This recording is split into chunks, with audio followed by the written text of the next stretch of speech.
Okay, after losing or breaking two number plates, I'm pretty sure, Justin Fab has come up with a new quick release number plate bracket using proprietary technology that is totally not just a GoPro mount on the back of my fender.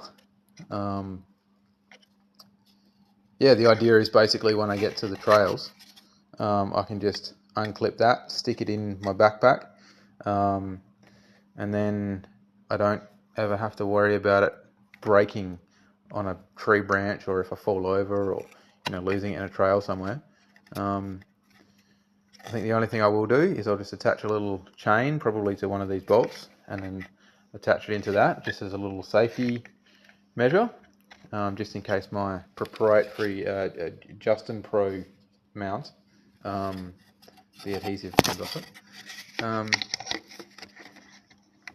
Yeah, pretty proud of my little creation.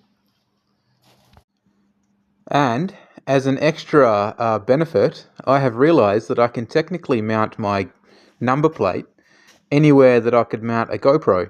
So I can mount it in places of extra high visibility and safety. For example, right here. Very safe, very visible.